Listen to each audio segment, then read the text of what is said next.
All right, everyone. Welcome once again to the Faces of Business. I'm your host, Damon Pistolka, and I've got a guest today. We're going to be talking about showing up with relentless, intentional action. I've got Colson Steber here today with Ag Access. Colson, great to have you. Great to be here. Thanks for having me. Oh man, I'm excited about this. I was looking at your profile. We were talking earlier. I mean, relentless intentional action. Uh, let's just start there. What went through your mind to put that on your profile on LinkedIn? Just said that is my headline. Relentless intentional action. It's my personal mantra. My word for the year this year is relentless. I am very, very focused on taking intentional action every single day to get 1% better. Find how to ultimately live my future self and vision that I have, and it's basically a commitment to make it public. But that's exactly what I'm here to do, is to show up with relentless intentional action every single day. That's awesome. That's awesome, man. I love hearing that. I love when people just make a decision to do it, to go all in on that. So was there something in your life that you just woke up one morning and this hit you, or what really made you decide to take this action?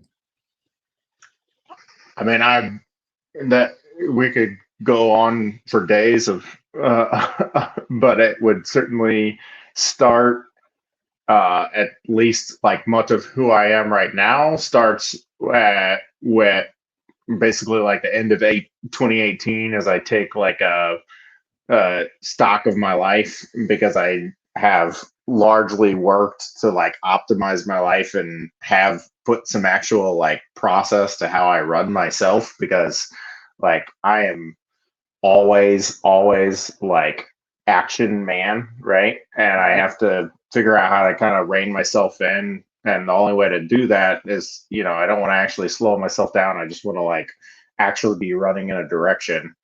But I was at a breaking point of breaking points of just like hating everything about who I was as a person and father and leader and businessman, and like decided I had to put a stake in the ground and start doing quite a bit of new things. And fast forward now, what 1, 2, 3 years later, it's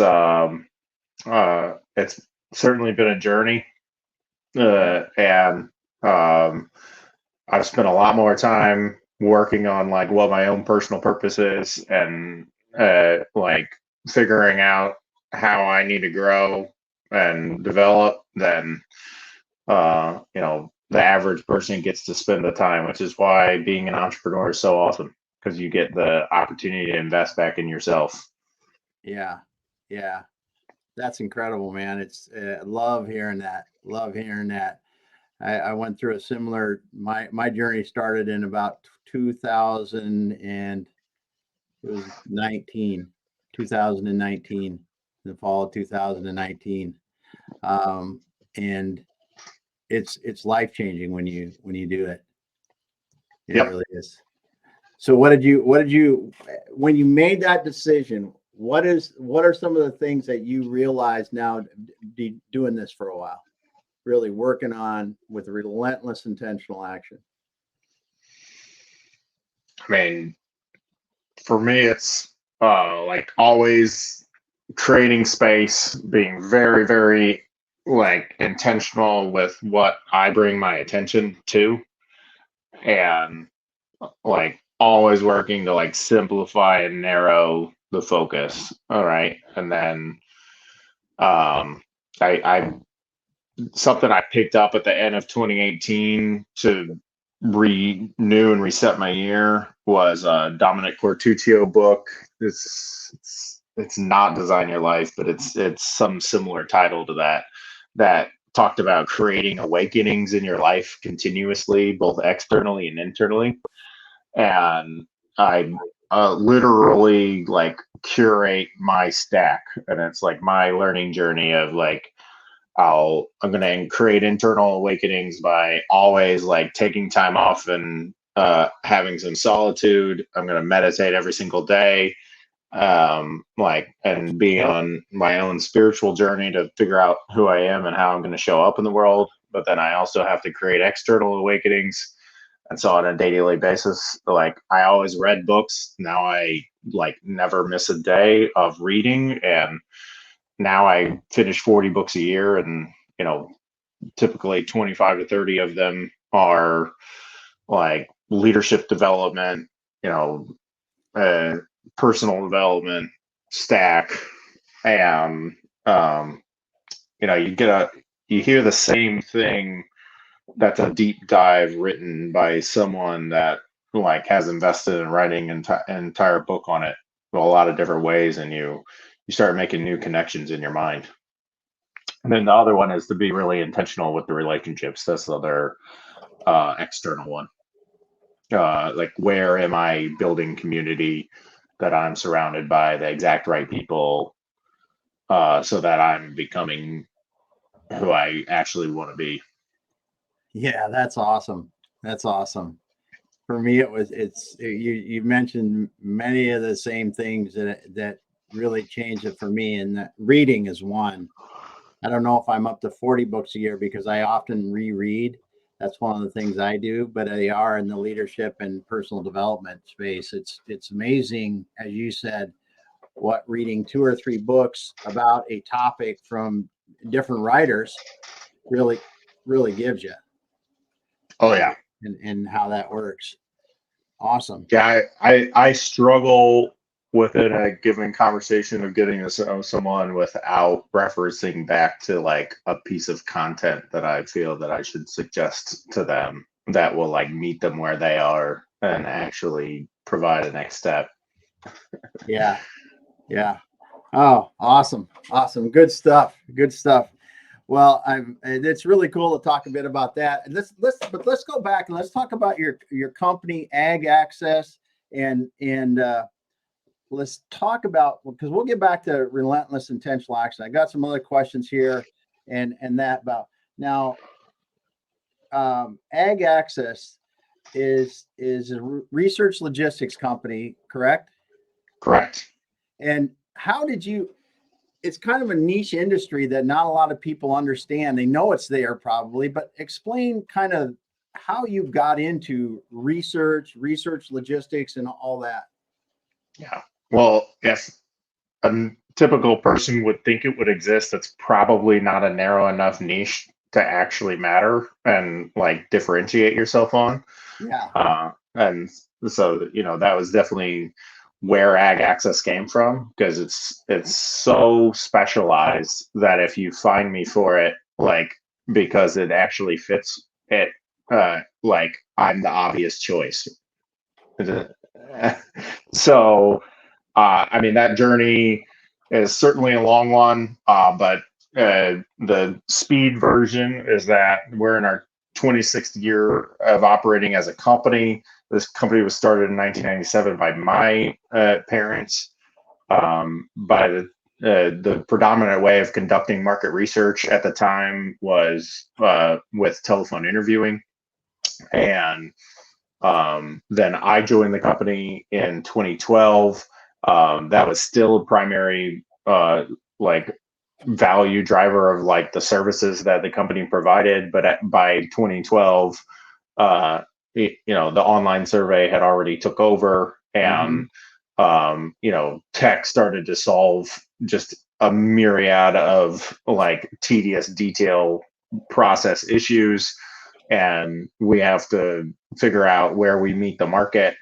I had to reinvent what that was going to look like. And by the time myself and my partner bought the business from my father in 2016, so it's been 6.5 years now, I was at the point where essentially I had just jumped in, and because I was trusted, even though I was a 22-year-old, I started like I learned by coming up with an idea and then going and selling it, and then figuring out, well, does that work or not, and is it actually repeatable, and can we be profitable doing it?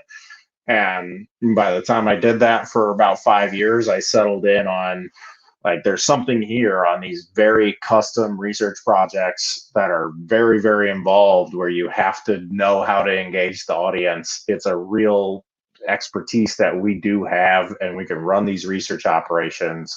And I call that research logistics. And we ran with it. Meanwhile, like, a significant proportion of the work that we did was in the ag sector. And and so after I read a book called The Pumpkin Plan in 2019, I I pumpkin planned the business and said, I need more ag sector clients, because I know, like, we know these audiences in ag and animal health better than anyone else, and we can actually be the go-to for every major company. And, like, the ag tech is blown up just as big as any other uh, part of tech exploding every industry.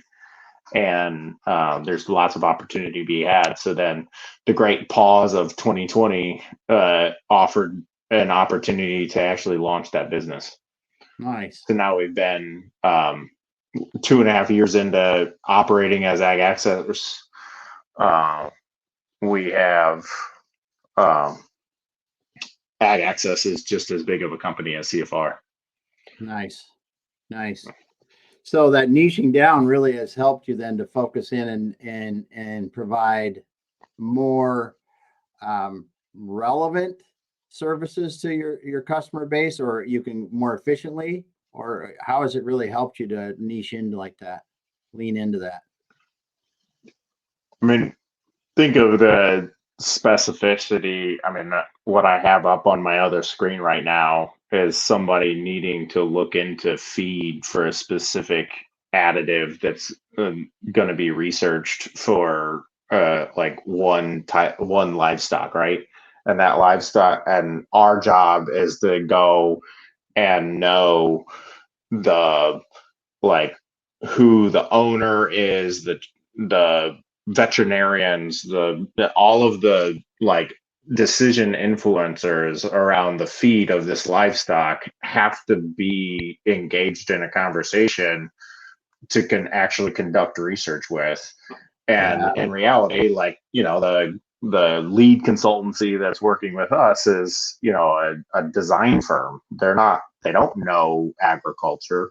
And so, like, actually, learning it through having researched in the space is like enormously valuable when you back to the people that we're doing the work for.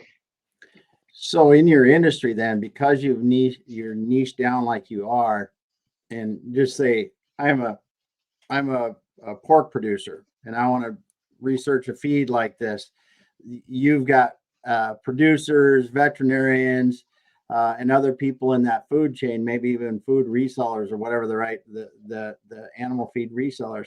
So you've got those connections already, so you can get to them faster and they know who you are. That's what you're kind of seeing too as benefits in this. Yeah. I mean, I have a team member whose job is to know the top 40 swine producers in the United States, because they substantively produce about 70% of the meat that actually gets sold. Yeah.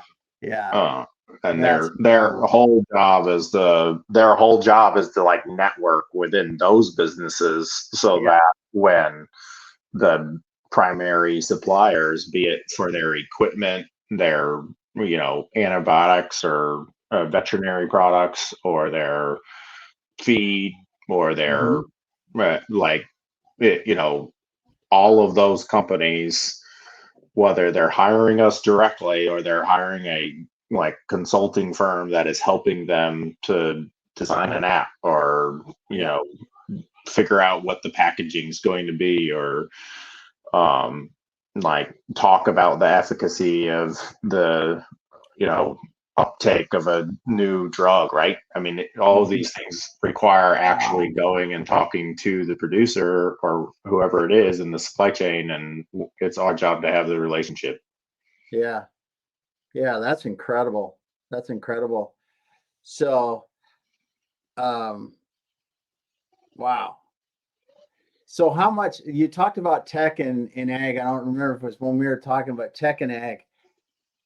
How much, I mean, when you see tech and ag, is it kind of mind blowing how the applications we're seeing now? Because I just a little bit that I see is and then like I don't know if I even mentioned to you before, I grew up on a farm in South Dakota, back when before there was no-till farming.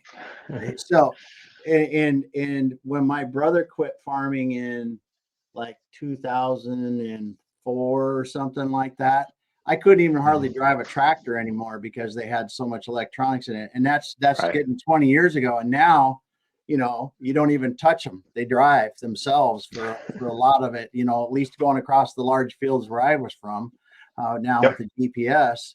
So Yep. what are some of the interesting things that you can talk about that you're like, wow, I never thought they would do this, that you guys get drug into? I mean, so it's an interesting challenge because tech decided that the controlled environment, as if the insanity of the weather and an actual plant is a controlled environment, would offer this ability to just change how we feed the world. And I mean, there's still far more tech companies that are fully funded that are completely out of touch with the reality of being a farmer, and the fact that a farmer is already quite busy doing the actual work of farming, and are not too concerned about your tech solution, which I feel like is like truth that I see get uncovered continuously. All right.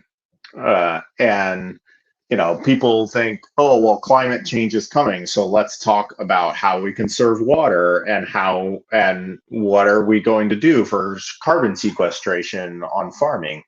And I mean, we've literally probably conducted at least 100 studies around those two topics in the last 2 years.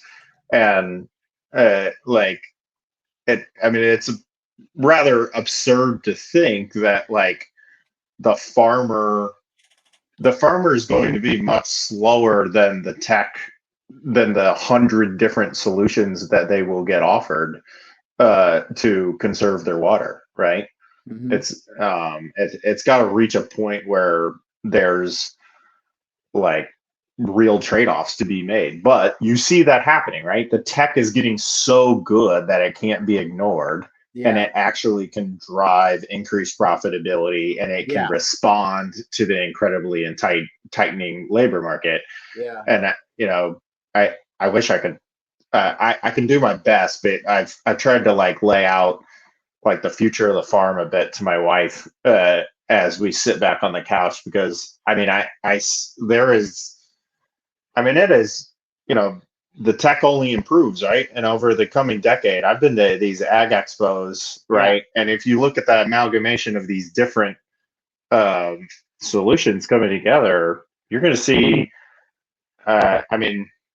it's not a matter of, there's going to be an ability for a machine to pull out in the morning and run across and use a myriad of sensors to determine, let's just say, one finite thing, which would be the nitrogen, potassium, and the NPK of the actual soil composition, right? Yeah. And that will be able to be tested as that is going down the field, and it will be able to be precision treated down to the microgram from that piece of machine for the specific plant.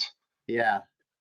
Which is going to it completely changed the game of the efficiency of agriculture, right? Because that's fundamentally like monitoring a field and deciding what to do on that field, and then like going and actually doing the work to spray it or add fertilizer or whatever is in reality it's highly inaccurate, right? Like, Yeah. and a lot of tech solutions essentially improve that accuracy, improve it, right? And it's going to get to a, a pretty incredible level, like Yeah. where we'll be, and then a different machine will then come through and it will auto sense and actually it won't even auto sense, right? Like it's literally looking at and will see the bug that's on it and it will micro spray it. It will like see the weed that is starting to pop up and it will dig down and take the root out. Yeah. Like, and you think of that, like, I mean, that will be reality within the coming decades. Yeah, yeah. Some of that tech, like you said, some of the like both things you mentioned, the fertilizer or pesticide application or herbicide applications, and then too the ramifications in organic farming. Um, if you want to grow crops that way with automatic or automated weed removal, is pretty crazy what you're going to be able to do. Because now that Right. organic farming is a pain in the butt, and a And lot of it's it not all, starts. it's not, and as there's more desire from the world to get uh, crops that are high production but also maintain the standard. I mean, that like, I mean, we're doing studies all the time for ESG of trying to, I mean, it's going to be to a point again, like on the opposite side where like, I mean, a few years from now, you might scan the QR code and your package of lettuce and be able to like follow the journey of that seed. It, and you would be able to do it in the sense that, and then I mean, the efficacy of the actual treatments that can be done that don't use the like chemicals that have produced the mass production that we have today, but can deliver the results when you accompany them with the precision tech. Mm-hmm. um I mean, it's like it's going to be a completely different landscape Yeah, over the next couple decades. yeah. Well, and you look at the farming ecosphere, most people don't realize the margins and the way that the change in farming over the last decades, and how it used to be that you might be able to a family farmer or a larger farmer could survive off of a few thousand acres, and now it's 10,000 acres or specialty crops or all these other things are really to generate enough, and that labor cost is a significant portion in the overall. When you can automate things or get some other tech that significantly changes the amount of cost that you have into it, it's really fascinating. And then from the opposite, the user side of it, the beneficiary of the user side, it would be amazing to be able to go into the grocery store when you're buying, like you said, lettuce, and go, okay, if somebody cares, was this grown locally or was it flown from halfway around the world? Because I'm concerned about the environmental footprint of the food I eat. That could be a big thing. Or even like you're saying, that could also say what fertilizers were used and what other treatments were on that when it was on the being grown. I mean, that's crazy, crazy stuff. Yeah. And yeah, I mean but yeah, I mean, if you want to talk about like the headwinds to farming, like ed, farming is a capital intensive business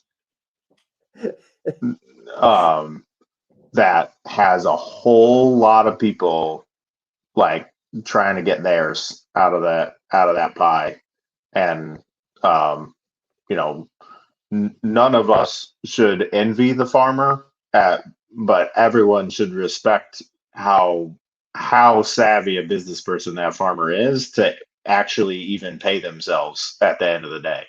Like there is a lot happening.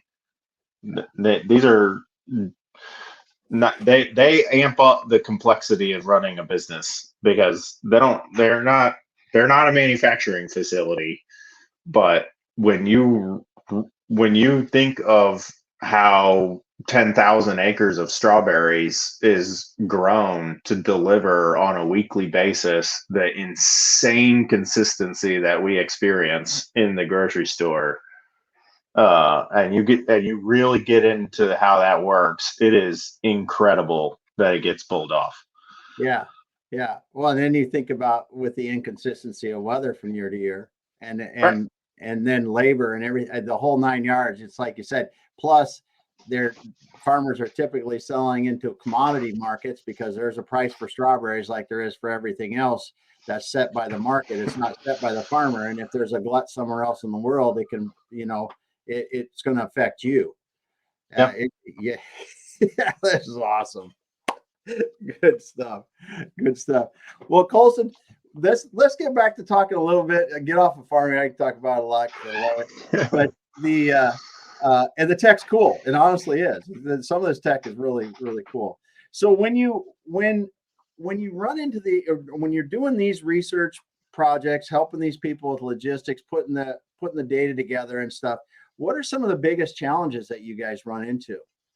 Just from an operational standpoint in your business, what are some of the things that really are challenging, but maybe fun challenges?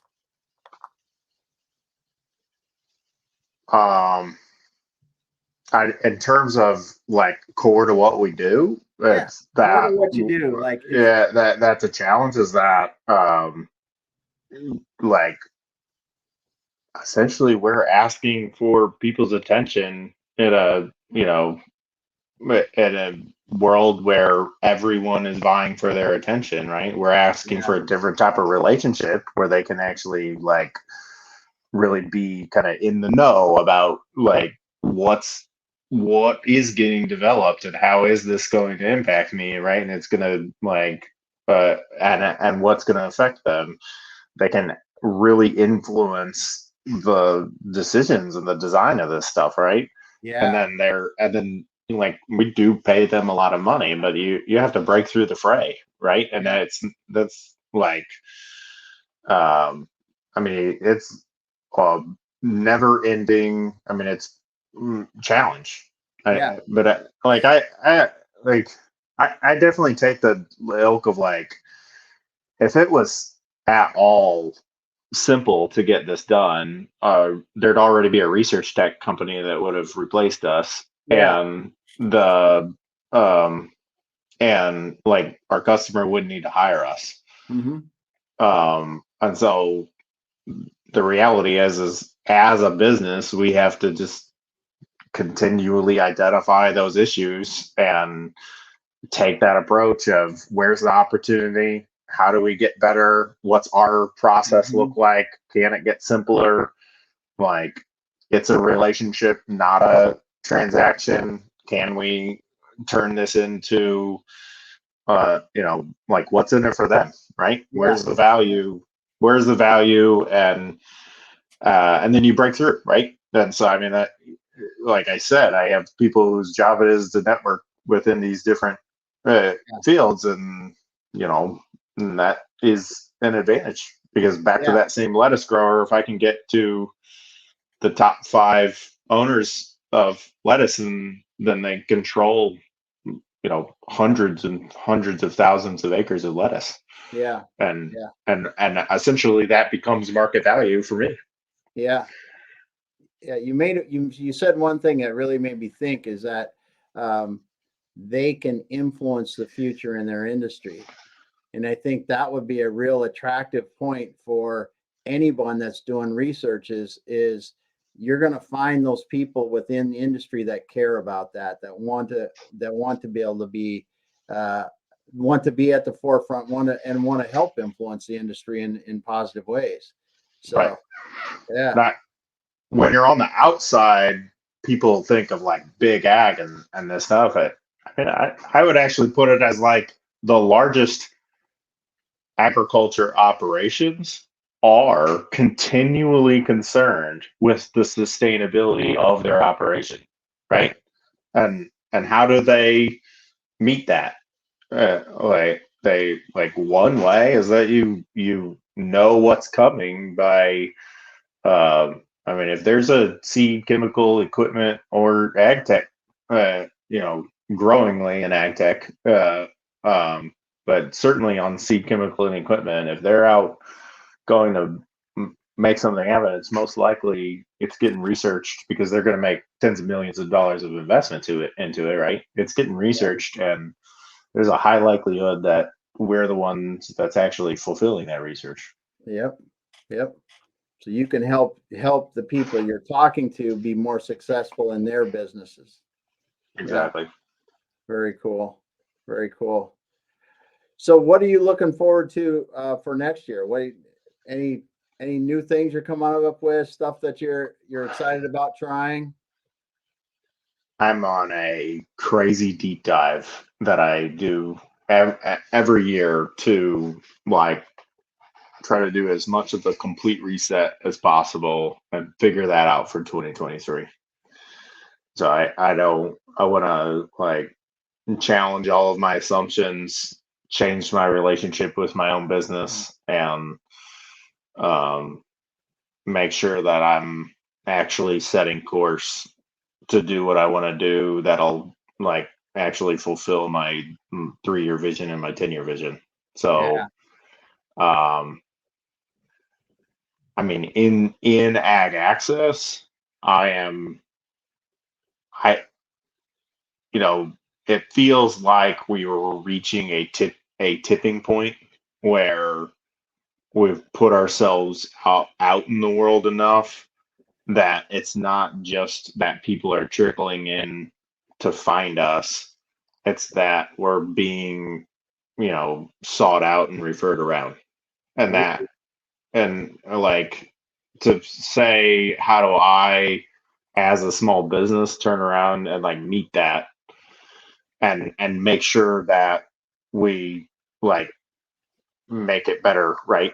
So that we meet it in a way that it becomes sustainable to us is what's on my mind. Yeah.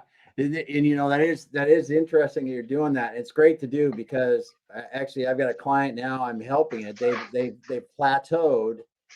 They really don't understand why they have, but the process you're going through and rethinking everything, challenging assumptions and then restructuring your business or whatever you need to do to meet that new, whatever you call it, the new paradigm or new reality for you, is what's going to allow you to scale to the next level. That's really cool. Super. So what's a question that you would pose to me that I should be asking myself to challenge those assumptions? I've been collecting questions. I think though, you're challenging your assumptions and then anything, nothing can be sacred. I mean, honestly, you can be doing something the same way every single day, and it can be the one thing that's killing you. And when you look at it, I'm actually when I get done here, I'm in a book club. We're doing the Circle of Innovation with Tom Peters is the book we're going through now. It's an older book, but it talks about the CDO, the Chief Destruction Officer, and that person's role is to how do we drive innovation by wrecking things. And I believe that without killing a business, you need to wreck things. You need to really go, listen, I don't care if, think of these people that do email marketing and when the effectiveness of that wanes and you say, well, we just have to do more email marketing. That's ridiculousness. It's ridiculousness. It's like, okay, let's just keep banging our head in the wall. Or are we going to figure out how to walk around that wall and really make something that's much better, that's looking at it from a different perspective? And I think your kind of annual reflection is what will keep your business viable in the long term. Because if you're doing that and you're taking a deep dive and willing to really change, you'll find good things. Yeah. Yeah. Something I know I've got to do is move to video. right? So Yeah. like Yep. in my own work day, I'm on video all day. I send videos to everyone that I speak to, but we're not on video in our recruitment and in our relationships with those people that we needed to be doing research with. Yeah. The people in the field that you want to get research information from. Yeah, I mean, so we often are on video. It depends on the research Yeah. methodology, right? Yeah. But I literally think in terms of like we're not engaging them up front on like with video, and Yeah. that is not, we're stuck in text, and that's not what people actually relate to. Yeah. Yeah. Well, and it's interesting that you say that, because I'm old enough to know, because I am. Look, I got enough grade for everyone.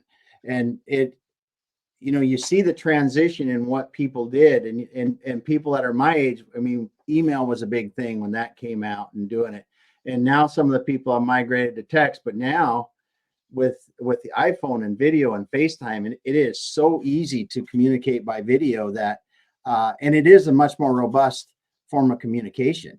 You can build relationships with it. You can do a lot more with it than you can text, especially because of Okay. the brevity of it. But yeah, that's a I mean, great I've got observation. 95 employees and nobody goes into an office. Yeah, yeah, Yeah. yeah, yeah. And that's and then too, on the backside, on the business side of it, with virtual employees, you have to be much more. You talk about your relentless intentional action. You as a leader have to be much more intentional with your communication, because the kind of thing that happens in an office with people walking around talking doesn't happen, and you Oh have yeah, to there intentionally create that. yeah, there's no interaction that happens unless it's curated. Yeah, yeah, yeah. That's awesome. It's been the great gift of COVID, in my opinion.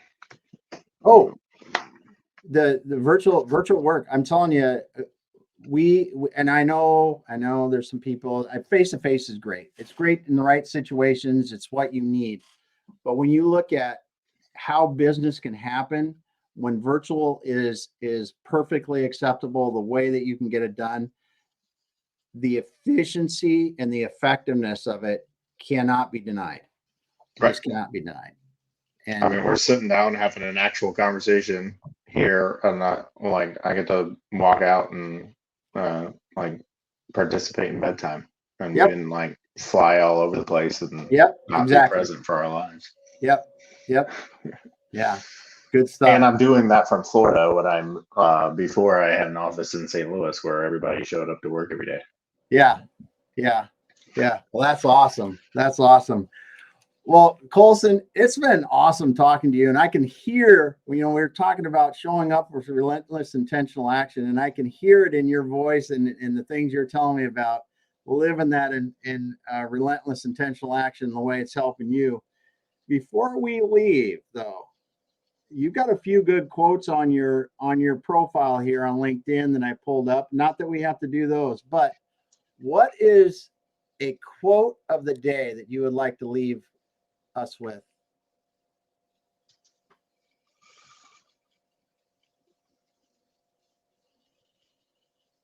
That was a stumper. I just had like three things pop off in my mind. Okay, do all So three then. uh, I will do my quote for this year. Okay. I read this to myself every day. It's on my and it's on the background on my desktop. Out of every 100 men, 10 shouldn't even be there. 80 are just targets. Nine are the real fighters, and we are lucky to have them, for they make the battle. Ah, but the one is a warrior, and he will bring the others back. Heraclitus. Awesome. Awesome. Awesome, Colson. That's great. That's great. And true. And true. Yeah. So thanks so much for being here today. Thanks everyone. We got some people. It's got several people that have put comments in. Thanks. This might be somebody you know. They're talking about growers. Yeah. Awesome. Likely so. Awesome. So thanks for stopping by, Dave. Thanks so much, Colson, for being here. We will be back again next week with another guest on the Faces of Business. Hang out, Colson. We'll talk for a moment. Great.